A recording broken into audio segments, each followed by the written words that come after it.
والنور يهدي الحائرين ضياء وفي الحشر ظل المرسلين لواء. Bismillahirrahmanirrahim. Assalamualaikum warahmatullahi wabarakatuh. Muslimin dan muslimat sedang penonton yang dirahmati Allah sekalian. Kejahilan yang utama yang melanda manusia bila mana kita mengikut hawa nafsu. Bila kita mengikut hawa nafsu, maka ketika itu kita akan menjadi hamba pada diri kita. Yang ini kita akan utamakan diri kita. Dan pada waktu itu juga kita akan menjadi hamba pada dunia. Apa sahaja yang indah dari dunia ini, yang menarik, yang menjadi pujian, yang menjadi kebanggaan, lalu kita akan bersegera padanya. Dan juga hamba kepada manusia yang menjadikan kita mula menduakan Allah tanpa kita sedari. Bila kita menjadi hamba pada diri kita, hamba kepada dunia, yang merupakan kesan daripada perhambaan pada hawa nafsu. Sebab perkara yang paling besar dalam diri kita yang ditumpang oleh pelbagai kejahatan ialah hawa nafsu. Dengan sebab kita ada hawa nafsu, syaitan pun tumpang. Dunia pun tumpang. Maka segala kejahatan tumpang. Mengambil kesempatan daripada hawa nafsu. Sebab Allah Ta'ala ciptakan manusia ada hawa nafsu. Bila Allah ciptakan manusia, ada hawa nafsu. Kerana itu syaitan, iblis, waktu melihat fizikal Adam dan dia memasukinya, dia mengetahui manusia ini ada kelemahan. Syaitan direct dia nak goda kita, tak boleh. Dia tak mampu. Tapi bila dia melihat kita ada kelemahan, maka kerana itu dia mampu. Maka dia masuk dalam diri kita melalui hawa nafsu. Maka daripada hawa nafsu tadilah kita mula menjadikan diri kita keutamaan. Kerana itu Allah Ta'ala mensyariatkan perang, jihad. Supaya seorang sanggup mengorbankan dirinya. Sebenarnya apa yang mereka korbankan ialah hawa nafsunya. Yang ini keinginan untuk hidup di dunia berbanding hidup di akhirat. Kerana itu Allah Ta'ala mensyariatkan zakat dan juga sedekah. Kerana hawa nafsunya cenderung kepada harta. Cinta pada harta. Dan kerana itu juga Allah jadikan Bani Israel, bila mana mereka berperang, mereka tidak boleh memiliki harta rampasan perang. Bukan harta itu dibakar semuanya. Diturunkan api dari langit, lalu dibakar semua harta-harta ini. Untuk membunuh hawa nafsu mereka terhadap harta benda. Dan kerana itu juga Allah Ta'ala mensyariatkan menutup aurat.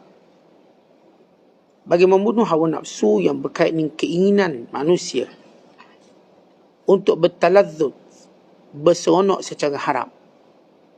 Maka tak dibenarkan. Kamu cuma dibenarkan bertalazzuz, berseronok secara halal melalui perkahwinan. Kerana itu dalam perkahwinan suami isteri tak ada aurat. Antara suami dan isteri tidak ada aurat. Tidak ada batasan aurat. Kerana mereka untuk kita bertalazzuz. Sama ada lelaki ataupun perempuan. Perempuan bertalazzuz dengan suaminya. Suami bertalazzuz dengan isterinya. Tapi tidak pada yang lain. Yang diharamkan, maka diwajibkan menutup aurat. Dan demikian juga setiap syariat yang Allah Ta'ala syariatkan bagi menjaga hawa nafsu. Ia menjadi punca mudarat yang besar pada diri manusia. Sehingga dengan hawa nafsu, manusia melihat dengan penilaian yang sumbang. Mereka rasa dunia lebih baik pada akhirat. Ini yang disebut oleh Allah. Bal tu'thiruna al-hayata ad-dunya wal akhiratu khairun wa abqa. Bukan kamu melebihkan dunia daripada akhirat. Sedangkan akhirat itu paling baik dan kekal. Artinya bila disebut akhirat itu baik, bukanlah satu perbandingan tapi satu hakikat. Bukan bermakna akhirat lebih baik pada dunia. Itu perbandingan. Makna dunia ada baik juga. Tak. Akhirat itu semutlak baik. Sebenar-benar baik itu akhirat. Bukannya dunia. Umpama kita sebut, kita bertransit. Sebenar-benar kita ialah destinasi kita, bukan transit kita. Maka bila hawa nafsu datang memasuki diri manusia, penilaian mereka tentang syurga neraka berbeza. Mereka akan mengutamakan segala pujian-pujian manusia, sedangkan mereka ingin masuk syurga. Mereka takut segala kejian manusia, sedangkan mereka takut masuk neraka. Ya, kalau takut masuk neraka, kena takut kejian Allah. Tapi mereka takut kejian manusia. Kejian manusia tak bawa kita ke neraka, tapi kejian Allah. Bila Allah mengeji kita, melaknat, memarahi, ia punca masuk neraka. Pujian manusia tak akan jadikan kita masuk syurga. Pujian Allah yang jadikan kita masuk syurga. Tapi dek hawa nafsu ada dalam diri, kita nak pujian manusia tapi nak masuk syurga. Mana mungkin? Yang mendapat masuk syurga ialah orang yang dipuji oleh Allah. Maka setiap orang kena cari segala pujian Allah. Bermula daripada doanya, ibadatnya, pendampingan dengan orang-orang yang Allah Ta'ala sayang. Maka baru dia masuk syurga. Dan kalau dia nak jauhkan diri dia, menghindarkan dirinya dari neraka, maka bukan dia takut kecaman manusia, dia takut kecaman Allah. Walau seluruh manusia ini marah dan murka kepadanya, tidak akan sama dengan murka Allah. Bila kita buat perintah Allah, lalu manusia marah, mencela kita, maka ia kecil berbanding kemarahan Allah Subhanahu Wa Taala yang menjadikan punca pada neraka. Tapi bila kita tanya manusia, nak masuk neraka? Tak nak. Tapi kenapa kamu tak takut Allah marah kamu? Tapi kita tengok dalam situasi hari ini sebagai contoh, yang kita takutkan ialah manusia. Oh, kita takut manusia kecam kita, habislah kita. Semua orang takut dengan kecaman manusia sehingga lupa kecaman Allah. Ini semua dunia yang terbalik, dia hawa nafsu. Sebab itu bila seorang itu punya hawa nafsu, dunianya terbalik. Dunianya tak berjalan macam sepatutnya berjalan, menjadi tempat bekalan akhirat, menjadi tempat ujian untuk dia membuktikan penghambaannya pada Allah.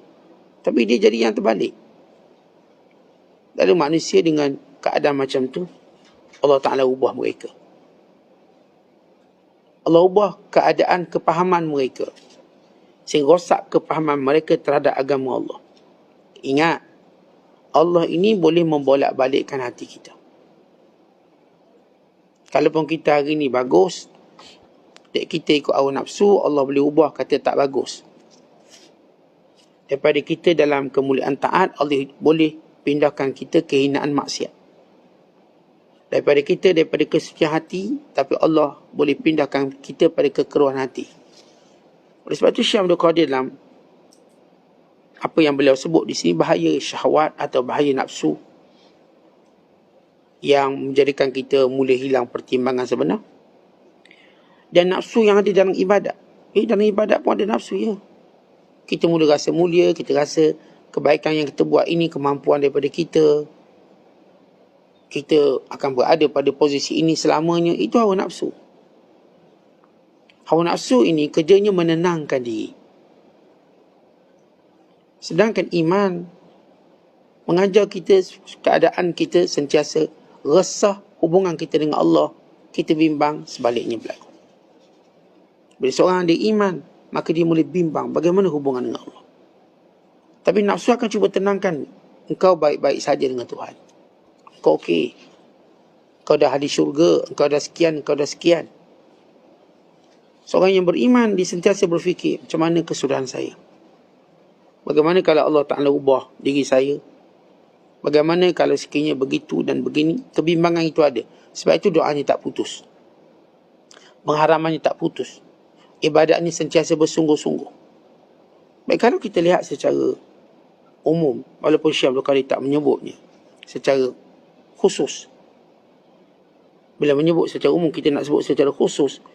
Bila beliau menyebut tentang kita mengikut hawa nafsu, yang saya sebut pada permulaan tadi, sebab kita ada nafsu lah, maka semua kejahatan bertapak dekat kita. Kalau kita boleh menghalang hawa nafsu, mendidik, mencegah, nescaya syaitan dunia dan segala perkara yang membinasakan kita ini akan berjaya kita hadang dan sekat. Kan itu disebut dalam Al-Quran bila Allah Ta'ala berfirman, وَلَا تَتَّبِعِ الْهَوَى فَيُضِلَّكَ عَنْ سَبِيلِ اللَّهِ. Jangan ikut hawa nafsu. Kan hawa nafsu menjadikan kamu terhalang daripada jalan Allah.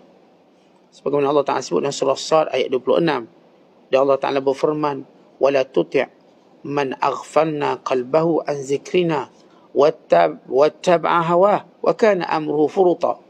Dan surah Al-Kahfi ayat 28 Allah kata, jangan kamu dengar, jangan kamu patuh, jangan kamu ikut orang yang telah hati mereka telah kami tutup. Itu orang-orang yang mengikut hawa nafsu. Dan seluruh amalannya, seluruh perbuatannya furuta, wasak binasa, Allah murka. Kan itu kata Abu Darda radhiyallahu ta'ala anhu, man kana al-ajwafani hammahu khasira mizanahu yawmal qiyamah. Siapa yang hawa nafsu yang menjadi keutamaannya, maka rugilah dia pada timbangan akhirat kelak. Timbangan kita akhirat kelak jadi berkurangan. Dek kita ikut hawa nafsu. Yang menjadikan manusia memperhambakan diri pada manusia kerana hawa nafsu. Sebab mereka menyangka manusia boleh menolong, membantu, memberi manfaat, memberi mudarat. Yang menyangka dengan jawatan, dengan harta benda boleh menjadikan mereka kekal di dunia ini, ialah hawa nafsu. Yang menjadikan mereka menolak kebenaran daripada Allah. Al-haqqu min rabbik, fala takunanna minal mumtarin. Kebenaran datang dari Allah, jangan kamu ragu-ragu. Kenapa manusia ragu-ragu dengan kebenaran yang Allah janjikan? Hawa nafsu. Dia cerita tentang pahala, syurga. Maka hawa nafsu kata, tidak, kami cuma nak dunia. Kan itu manusia berkejarang untuk mencari untung dunia, tapi tidak berkejarang untuk mencari untung akhirat. Kenapa? Nafsu. Pada untung dunia tak pasti. Untung akhirat ni pasti. Untung dunia ini cuma orang tertentu yang dapat seketika. Akhirat ini untuk semua orang yang nak. Ambil contoh judi sebagai contoh nafsu. Yang menangnya cuma seorang. Yang berjudinya berjuta orang. Ambillah contoh mana-mana peraduan-peraduan judi ini. Ia cuma menjanjikan beberapa tempat yang akan menang. Bukan semua. Tapi yang perginya semua. Dunia ni tuan-tuan kita cari. Allah janjikan dunia ni tak semua orang dapat. Ada orang kerja siang malam pakai petang, dia tak dapat apa. Dia kekal miskin dan sebagainya. Ada yang dah cari lama, kaya, tiba-tiba muflis. Ada seorang hamba Allah, dalam satu malam dia rugi 13.7 bilion dolar USD satu malam. Terus namanya jatuh daripada ranking orang terkaya di dunia. Sekelip mata. Bayangkan, padahal dia dah cari, dah bersungguh, dah orang dah puji, bijak, bagus. Dia dah ke angkasa lepas. Dalam satu malam dia rugi 13.7 bilion, terus turun dia punya ranking dia. Dan ramai mana orang yang disebut sebagai multi-billionaire yang akhirnya muflis, bankrupt. Muflis, kemudian disumbat dalam penjara. Itu dunia yang kita cari. Banyak mana orang cari dunia, dunia tak nak bagi apa-apa pada dia. Bila dia tua, apa yang dunia nak bagi pada dia? Kata kita dengan tua, dunia nak bagi apa kat kita? Tak boleh bagi apa-apa. Sepinggan nasi pun dia tak boleh bagi. Kalau kita dah tua, sepinggan nasi pun tak boleh makan. Segelas air manis pun tak boleh minum. Begitu keadaan dunia yang kita cari. Hawa nafsu kita je yang rasa, oh boleh-boleh. Kerana itu Allah Ta'ala mengingatkan kita tentang orang yang bertuhankan hawa nafsu. Afara'aita man ittakhadha ilahahu hawah wa adallahu Allahu ala ilm wa khatama ala sam'ihi wa qalbihi wa ja'ala ala basarihi ghishawah faman yahdihi min ba'dillah afala tadhakkarun. Allah sebut dalam surah Jathiyah ayat 23. Kamu tengok atau tidak orang yang menjadikan Tuhannya nafsu dan dia tak disesatkan dalam keadaan dia ada ilmu, dan Allah Ta'ala tutup pendengarannya, tutup mata hatinya, dan Allah jadikan pada pandangannya kabur, risyawah, halangan. Dia tak nampak akhirat. Dia nampak cuma dunia dan kebahagiaannya. Siapa yang akan boleh beri hidayah padanya kalau Allah dah tarik hidayah? Tidakkah kamu berfikir? Tetapi bila kita melihat bagaimana kematian berlaku demi kematian. Al-mautu tilwal maut. Pas mati, mati. Pas mati, mati. Tapi manusia tetap bercinta dengan hawa nafsu dia. Hawa nafsu tetap menjadi raja. Akhirat belum mampu menembusi hawa nafsu yang dibinanya. Kecintaannya kepada Allah belum mampu untuk mengatasi kecintaannya pada hawa nafsu. Kenapa manusia dengan hawa nafsu tadi yang kita tahu itu punca binasa kita? Bahkan bila Nabi SAW menyebut thalathun muhlikat, ada 3 benda yang membinasakan. Rasulullah menyebut yang pertama syuhun muta', bila kita ini kedekut dan ikut perangai kedekut kita. Yang kedua hawa muttaba', hawa nafsu. Hawa nafsu yang diikuti. Hawa nafsu yang kita cintai.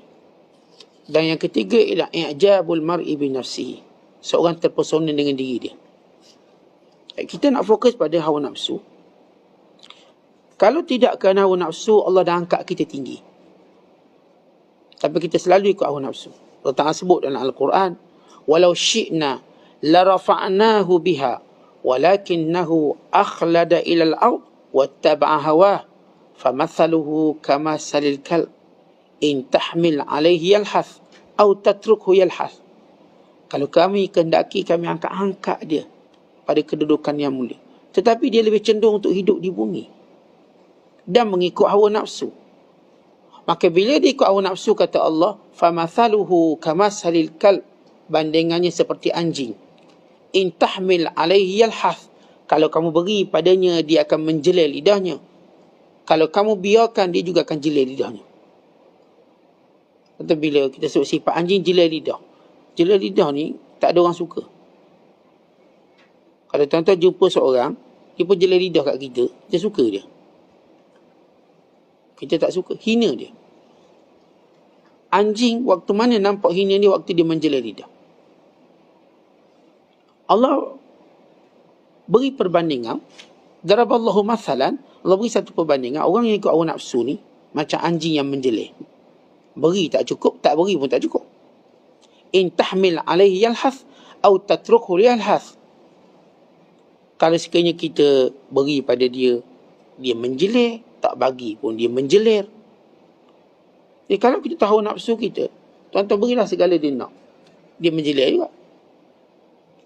Tuan-tuan halang dia, dia menjelir juga. Tapi macam mana nak berhenti jelir ni? Maka ikut syariat. Yang payah ikut syariat kerana nafsu, syaitan tu tumpang. Orang-orang Yahudi meninggalkan syariat, orang-orang Kristian meninggalkan syariat. Kenapa hawa nafsu? Sebab itu bila kita mengkaji, apa sebab hawa nafsu mendominasi diri kita? Yang pertama, kata ulama, kita tidak pernah berlindung kepada Allah daripada hawa nafsu kita. Sebab kita ingat dia okey-okey. Ya, kita minta perlindungan kepada Allah daripada syaitan. Kita minta perlindungan kepada Allah daripada mara, bahaya, bencana, daripada penyakit itu dan ini, wabak, pandemik. Tapi pernah tak kita fikir atau kita berdoa, ya Allah, jauhilah aku daripada kejahatan hawa nafsu. Kita berdoa kepada Allah, biar Allah Ta'ala bentengkan kita daripada kehendak hawa nafsu. Doa, ya Allah, jauhilah aku daripada keburukan hawa nafsu yang menjadikan rosak iman kita. Hawa nafsu ni dia dalam kita, dalam diri kita. Hawa nafsu tu kalau dia tak diikuti, dia tak ada masalah apa-apa. Tak ada masalah apa-apa. Tak menimbulkan banyak masalah. Dia yang jadi masalah bila kita ikut hawa nafsu. Lalu kita pun cenderung menjadi hamba manusia. Kita cenderung untuk menjadi hamba dunia. Cenderung kepada melakukan perkara-perkara yang tercela. Jadi yang pertama, kata ulama, sebab kita tak pernah ta'awuz daripada hawa nafsu. Yang kedua, puncanya ialah kerana kita suka duduk dengan ahli hawa nafsu.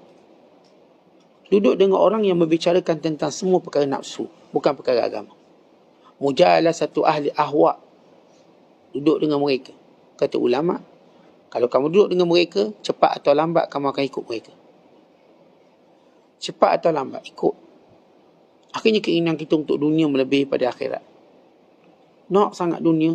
Yang kita dah sebut dunia, sampai umur kita tertentu, dia tak akan beri kita apa pun. Tetapi kita terus cari dia. Tapi dia tak nak lagi. Kita dah macam orang gila talak. Dunia ceraikan kita dulu. Lalu kita pun gila talak untuk dapatkan dunia yang dah tak mampu beri apa-apa. Ini hawa nafsu yang ada dalam diri kita menyebabkan kita terus memburunya. Sebab itu bila kita berjaya menundukkan hawa nafsu, kita tahu dunia nak jadikan apa? Kesudahan dia. Dan yang ketiga kata ulama' ialah kerana kita mengajar diri kita ini terlalu ikut nafsu, cepat sangat. Bila nafsu nak sesuatu, buat. Nafsu nak, buat. Cepat. Ini yang disebut oleh ulama' al-musara'atu ila ma tashtahihi nafs. Dia latih diri dia untuk bersegera dapat apa yang dia nak. Dia kata, saya kalau nak, mesti saya dapat. Tak boleh. Kata kita tak boleh guna kaedah itu. Kalau saya nak, saya mesti dapat. Begitu hawa nafsu kita dibesarkan. Kita bercakap dengan agama. Kalau itu rezeki saya, insya-Allah saya dapat. Kan beza. Dia orang kata, kalau saya nak, saya mesti dapat. Oh, setiap bila nafsu kamu menjadi Tuhan, untuk menentukan bila kamu nak, kamu mesti dapat. Kita kata, kalau saya nak, insya-Allah, mudah Allah permudahkan. Mudah Allah izinkan. Tapi kita sentiasa sekat kesombongan nafsu dengan berkata dengan izin Allah. Nafsu kita confident. Saya boleh ni. Saya mampu ni. Itu kita sebut slogan kita. Kita boleh, kita boleh. Sampai sudah tak boleh. Ya, slogan itu slogan hawa nafsu. Boleh, boleh. Kita kata insya-Allah boleh. Ya'juj Ma'juj, waktu dia menggali benteng yang didirikan oleh Dzulqarnain, dia kata boleh lah. Setiap hari mereka pergi gali. Daripada pagi. Gali. Sampai dekat malam mereka berhenti. Ya'juj Ma'juj pun dia tahu jadual kerja. Malam berhenti. Takut ada yang terlebih daripada Ya'juj Ma'juj kerja ni. Malam berhenti. Mereka kata kita sambung esok. Esok boleh. Bocor ni. Begitu mereka buat. Entah ratus, entah ribu tahun. Sehingga kata Nabi SAW, sehingga satu hari mereka berkata, insya-Allah. Mereka berkata secara sabkul lisan. Bukan dengan qasad dan niat. Tergelincir sebut, insya-Allah, esok kita sambung balik. Akhirnya mereka mampu menembusi benteng tersebut. Dia benar. Orang-orang, kita katakan, yang mengikut hawa nafsu ini, dia terlalu confident dengan satu perkara. Tuan-tuan, terlalu confident ni bahaya. Sehingga kita lupa yang izinkan tu Allah. Okey, kita jumpa petang ni. Pukul apa? Pukul 5 petang. InsyaAllah. Tak ada insyaAllahnya. Memang jumpa punya. 5 petang jumpa kat sini. Pas sudah tak jumpa. Tengok dia dekat ward. Tengok dia dekat sekian. Kita tak boleh nak confident. Sebab orang yang terlalu confident ini sebenarnya ialah orang meletakkan nafsu lebih daripada keizinan Allah. Sebab itu bila baginda sallallahu alaihi wasallam berkata pada Yahudi, akan ku jawab esok. Allah menegur baginda sallallahu alaihi wasallam. Wala taqulanna li syai'in inni fa'ilun dzalika ghada illa ay yasha Allah. Jangan kamu kata aku pasti akan buat esok melainkan dengan izin Allah. Akhirnya tidak ada wahyu turun esok hari. Sehingga 15 hari Allah Ta'ala mendidik baginda sallallahu alaihi wasallam. Dan ia satu pengajaran besar kepada kita. Kata bila hawa nafsu kita nak sesuatu, maka kita kena tahan. Sebab tu bila setiap kali benda nafsu kita nak, kita terima, kita bagi, bahaya. Anak-anak kita, dalam pendidikan anak-anak. Setiap benda anak-anak kita bagi, bahaya. Kita kena kaji mudarat dia juga. Anak kita nak main telefon. Abah main telefon? Boleh. Abah nak main? Boleh. Nanti. Sekarang ni waktu apa? Waktu ngaji. Ngaji dulu. Sekarang ni waktu apa? Waktu tidur kan? Tidur dulu. Bangun tidur pun main. Sekarang ni waktu apa? Baca buku. Baca buku. Kita tak ada kata, boleh. Akhirnya rosak anak kita. Anak kita kata, nak aiskrim bawah, nak aiskrim. Kejap. Ni tengah ribut peti ni aiskrim apa? Tunggu panas dulu. Panas ke aiskrim. Nak lagi sikit. Semalam kan dah makan. Hari ni tak boleh. Lusa pula boleh. Sebab apa? Mudarat pada dia. Anak-anak kita nak benda tu, nak benda ni. Tuan-tuan nak tengok macam mana hawa nafsu. Tuan-tuan bagi troli ke anak-anak kecil. Tuan-tuan tu suruh dia beli apa dia nak. Habis pun dia masuk troli. Dan dia tak tahu apa pun kegunaan dia. Dia cuma nak suruh troli tadi penuh. Tapi kita bila ada akal, bagi troli. Penuh tak troli tu? Tak penuh. Sebab apa? Sebab duit tak penuh. Kita ikut kemampuan, kita ikut keperluan, kita ikut sekian. Kita ada banyak penilaian sebelum kita memenuhi troli kita. Yang ni perlu hari ni, oh ni tak boleh. Lain kali lah. Oh ni tak boleh. Tapi kalau diberi anak-anak yang tak mampu kawal nafsunya, dia akan ambil semua. Dia ambil makanan kucing, dia ambil makanan anjing pun dia ambil. Kadang anjing tak ada kat rumah, dia ambil juga. Sebab apa? Nafsu. Jadi, bila keinginan kita cepat nak memenuhi sesuatu apa yang kita nak, sebenarnya kita sedang membesarkan nafsu. Orang ni lebih mudah tergelincir iman dia. Sebab tu kita diajar tahan. Dengan ibadat puasa dia ajar tahan, jangan makan lagi. Dengan adab-adab makan kita diajar tahan, jangan terus makan, baca doa dulu. Hatta waktu seorang tu bersama dengan isteri, tak diajar terus terekam, ada doa dulu. Biar nafsu tadi dididik dengan sesuatu. Dididik. Bukan kalau itu isterinya sekalipun, maka syariat datang. Tak boleh waktu haid, tak boleh waktu ni, tak boleh. Ada benda yang dilarang. Maka walaupun, oh ini memang milik kita, isteri dan ini suami milik kita, tapi ada syariat yang membatasi beberapa perbuatan kita supaya jangan melampau. Maka demikian bagaimana kegelojohan nafsu itu perlu dihentikan, dididik. Kemudian yang keempat kata ulama, sebab memang dalam diri dia ni terlalu cintakan dunia. Tentang nafsu dengan dunia ni dia insijam, dia memang kita katakan rapat. Sebab tu bila dia beri je dunia, nafsu macam setuju cepat. Dia beri akhirat, nafsu macam membantah. Jom ngaji Quran, oh, saya rasa saya ada kerja lah. Tu membantah. Kalau sebut jom makan, boleh. Jom itu, boleh. Ajak je pada akhirat, nafsu mula berkira-kira. Rasa belum lagi kot. Ini itu berlaku penangguhan. Tapi untuk urusan dunia, tidak berlaku penangguhan yang serius. Akhirat ni tuan-tuan kalau dia ajak, nafsu dia berlawan. Ajak bangun pagi, ajak qiyam, dia berlawan. Nanti dulu. Atau kita yang time jam tu pukul 5 pagi. Bila di bumi, kejaplah lagi 5 minit. Kita yang time pukul 5 pagi, memang dengan niat nak bangun. Tapi nafsu kita boleh buat argument lagi. Subuh kan kat pukul 6. Masjid tu kan komat lambat. Lalu nafsu terus memujuk kita supaya kita tidak iltizam dengan apa yang kita janjikan untuk jalan Allah. Kita niat nak bangun qiyam mulai 2:30 pagi. Ya. Lepas tu bunyilah jam kita. Kita pun minta isi kita pun sama. Nafsu pun berkata, start malam esok lah. Malam ni macam penat. Malam esok okay. Kita buat 40 rakaat. Nafsu berkata demikian bukan untuk buat. Untuk tangguhkan kerja hari ni. Kerana nafsu tahu, dengan tangguh hari ni, esok otomatik tangguh. Tetapi begitu kita ditipu setiap hari dalam perjalanan hidup kita dengan nafsu. Baik tidur, baik makan, baik kerja-kerja akhirat kita. Semua tertangguhkan nafsu. Ya, kita nampak haji contoh. Dah boleh pergi haji, duit cukup, semua cukup. Nantilah, tunggu pencing kita pergi haji. Akhirnya apa jadi pada kita? Sebab itu dalam Islam, Allah ajar untuk lawan nafsu dengan firman-Nya, fastabiqul khairat, berlomba-lomba buat baik. Berlomba buat baik. Kenapa nak berlomba buat baik? Biar nafsu tak sempat nak kata, tunggu dulu. Nanti dulu, biar dulu, bagi orang lain dulu. No, kita dulu. Kan kita selalu kata, tak apalah bagi orang lain dulu buat, Ustaz, nanti saya buat lah. Bukan, jangan bagi orang lain dulu buat, saya akan buat dulu. Sebab dalam perkara dunia, kita memang berlomba-lomba. Saya akan buat dulu. Saya nak jadi orang pertama. Tapi dalam akhirat, bagilah peluang orang lain dulu. Itu saf pertama kita tak berebut. Sebab bagi orang lain dulu. Bagi orang tua-tua yang ahli kubur tu biar depan. Kita lambat lagi ahli kubur. Tapi kalau hal dunia, orang tua belakang. Pakcik-pakcik tak payahlah, kami dulu. Ini bagaimana bentuk taswif penangguhan. Dan yang kelima kata ulama, kenapa mereka ikut hawa nafsu?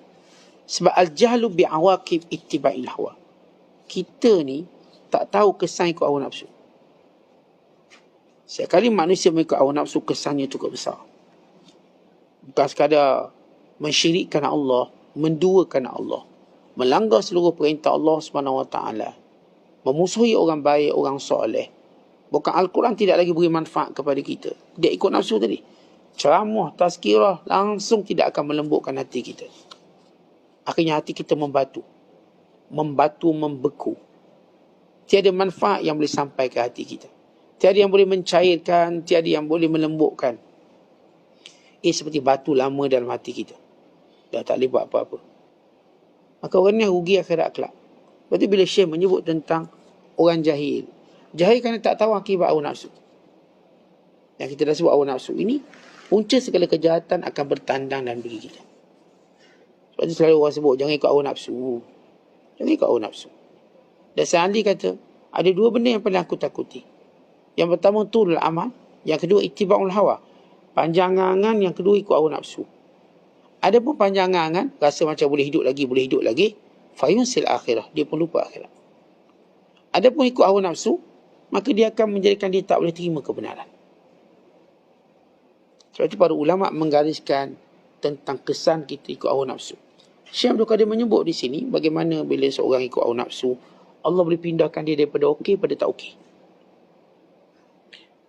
Daripada dia dah berada pada jalan yang lurus, dia boleh tersesat. Daripada dia ada panduan, dia boleh hilang panduan. Kesan mengikut hawa nafsunya. Sebab itu para ulama menggariskan di antara kesan seorang mengikut hawa nafsu, ad-dalalu anil huda. Dia sesat daripada petunjuk. Walau sebelum ini dia dah dapat petunjuk. Dah ada petunjuk. Sebab itu Allah menyebut, wa adallahu Allahu ala ilm. Allah sesatkan dia dalam keadaan dia masih ada ilmu. Dia ada ilmu. Tetapi dengan ilmunya tadi untuk menjamu hawa nafsu. Bukan untuk kekang hawa nafsu, jamu hawa nafsu. Kalau dia ada ilmu agama, dia cari lahir-lahir, yang haram tu jadi halal untuk dia. Dan yang haram tu jadi halal untuk pemimpin zalim macam dia. Maka pada pemimpin zalim menggunakan dia untuk keluarkan fatwa. Kayaknya berlaku dalam dunia Islam. Yang telah pun berlaku pada dunia Kristian dan Yahudi yang telah merosakkan institusi agama mereka. Berlaku. Cuma beza dalam umat Islam. Kata Nabi SAW, la tajtami'u ummati ala dhalalatin. Umatku takkan bersatu padu dalam kesesatan. Kalau ada sebahagian ulama' yang mencari dunia, akan ada ulama' yang membantahnya. Dia tak macam ulama' Yahudi dan Kristian. Mereka bersepakat untuk sesat.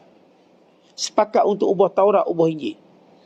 Islam, umat aku kata Rasulullah, kalau ada orang cenderung pada orang zalim, jahat, hawa nafsu, akan ada sebahagian yang pertahankan kebenaran. Umat aku tak akan berhimpun untuk sesat. Sebab itu kita lihat ada dalam bila fahaman Mu'tazilah menjadi fahaman negara, lalu mana-mana ulama' yang berfahaman Mu'tazilah diangkat jawatan, diberi gaji yang lumayan, diberi segala kelebihan, maka tinggal ulama'-ulama' yang terus pertahankan kebenaran. Ya, waktu itu siapa yang melawan dasar Mu'tazilah dipenjara atau dibunuh. Bukan sedikit ulama' yang dibunuh dan dipenjara, yang mati dalam penjara. Tetapi tetap kekal sehinggalah fahaman Mu'tazilah terkeluar daripada pemerintahan. Naik balik fahaman Ahlussunnah wal Jamaah. Dia menunjukkan bahawa orang Islam ni, dia berbeza dengan Yahudi Kristian. Yahudi Kristian mereka pakat untuk sesat, pakat ubah Taurat. Tapi dalam Islam, tak akan ada pakatan ini. Walau ada yang cenderung mengikut hawa nafsu, ulama' su, ulama' jahat, dia tidak mampu mengaruhi ulama' akhirat. Yang akan terus memperjuangkan kebenaran, menyebut tentang kebaikan. Yang kedua, kata ulama', punca hawa nafsu lah menjadikan seorang itu berbalah. At-tafarruq wa ikhtilaf. Bergaduh sakat-sakat. Sebab itu bila seorang ikut hawa nafsu, ilmu agamanya tidak mampu menjinakkan dia dengan orang lain. Dia jadi macam liar, gaduh pula. Kita dapat ilmu, tuan-tuan, untuk kita jadi baik dengan semua orang. Baik. Tapi kalau kita dapat ilmu gaduh dengan semua orang, ni masalah. Kerana hawa nafsu masuk campur. Kadang-kadang kita kata awak dengan ilmu yang tinggi macam ni, patut awak tak gaduh dengan orang, tak digaduh semua. Pantang orang berselisih pandangan ni, dia mula bergaduh. Padahal dia pun tahu benda tu perkara khilaf. Dia pun tahu, bukan tak tahu. Tapi dia nak gaduh kerana hawa nafsu dia ada. Sebab itu kita boleh kenal orang yang ikut hawa nafsu atau tidak. Orang yang bila diajak pada perdamaian, dia lebih cepat berbanding diajak pada pergaduhan. Orang yang lebih melihat pada wasaka baik berbanding wasaka buruk. Orang ini yang disebut oleh Nabi SAW. Al-mu'min ya'laf wa yu'laf. Orang beriman sebenar ialah damai dan mudah didamaikan. Dia ni pendamai dan mudah didamaikan. Tapi kalau tuan-tuan mengaji, tuan-tuan belajar, lepas tu makin nak gaduh dengan orang. Lepas belajar tasawuf ni, duk gaduh dengan jiran sebelah, gaduh dengan orang kampung. Itu bukan tasawuf. Itu bukan tasawuf. Itu dah tersesat. Setiap ilmu tadi menjadikan kita membina hubungan dengan manusia. Atas nama dakwah, atas nama nasihat, atas nama kecintaan, atas nama simpati. Kerana itu baginda SAW paling sayang pada manusia. Dan Islam ni ajar kita untuk sayang manusia, sayang. Dakwah ni kerana sayang. Lalu kita berdakwah. Kita mengajak orang pada kebaikan sebab kita nak suruh semua masuk syurga. Patutnya, macam kalau dunia kita kaya, buat apa ajak orang kaya? Cukuplah kita seorang kaya. Tapi untuk akhirat tidak. Kita dapat akhirat, kita nak ajak orang sama-sama dapat akhirat macam kita. Kalaupun dia tak lebih baik pada kita, biar dia macam kita. Untuk dunia kita tak akan ajak benda tu, melainkan kalau anak kita. Untuk orang lain kita tak ajak. Tapi dakwah jadikan kita nak ajak semua. Ni orang asli dalam hutan pun kita nak ajak masuk syurga. Bahkan orang yang pernah musuhi agama pun kita nak ajak dia masuk syurga. Biar dia berhenti permusuhan dan dia masuk syurga. Sebab tu bila golongan yang musuh Islam, bila mereka taubat, bila mereka masuk Islam, kita peluk dia.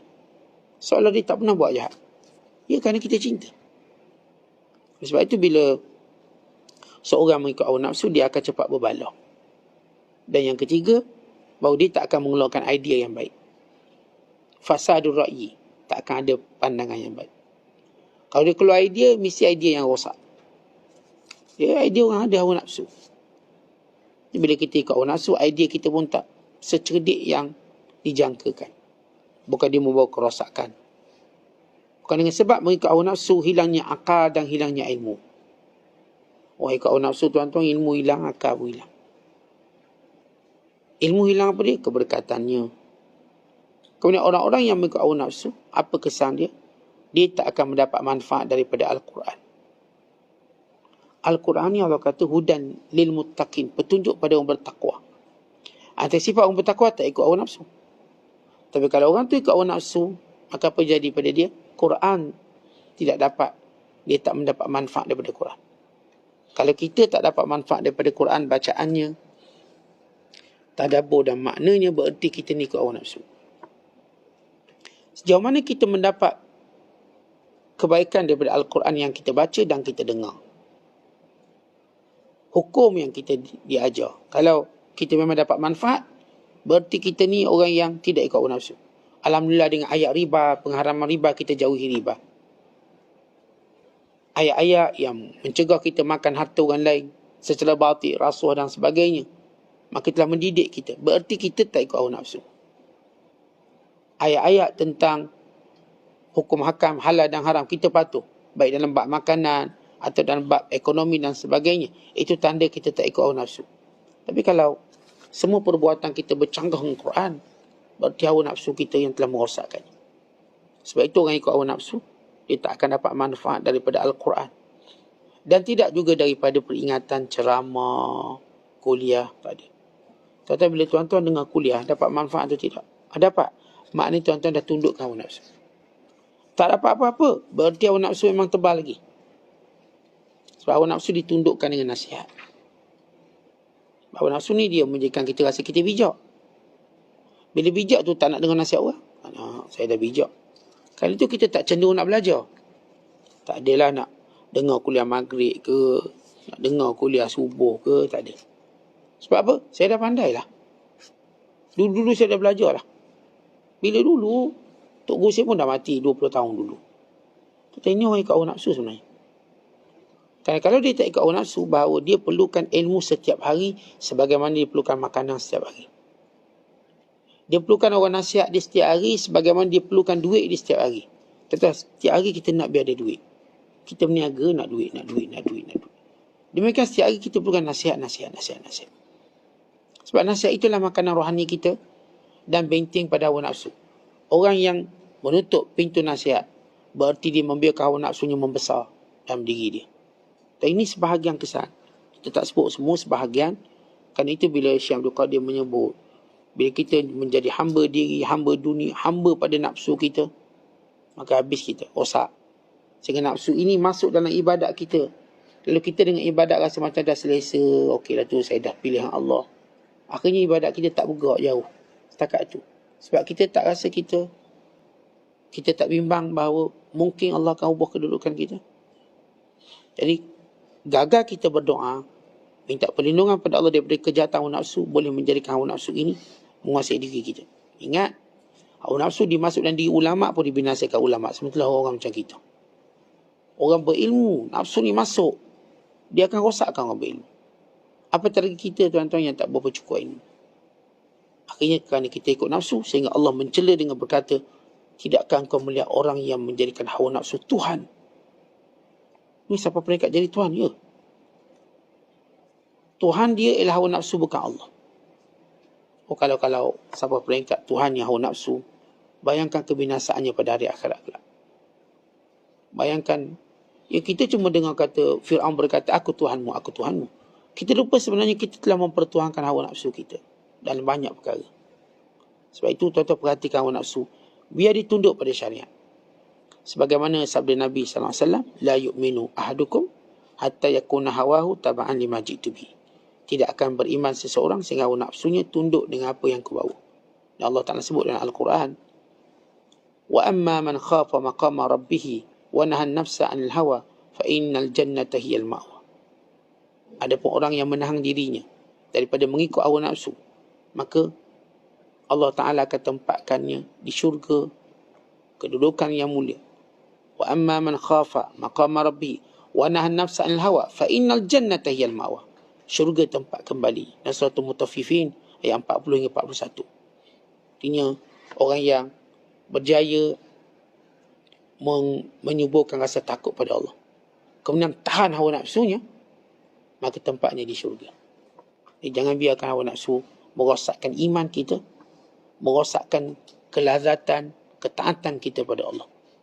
Kerana itu doa pada Allah selalu, moga Allah melindungi kita daripada kejahatan hawa nafsu kita. Wallahu a'lam bishawab. Assalamualaikum warahmatullahi wabarakatuh.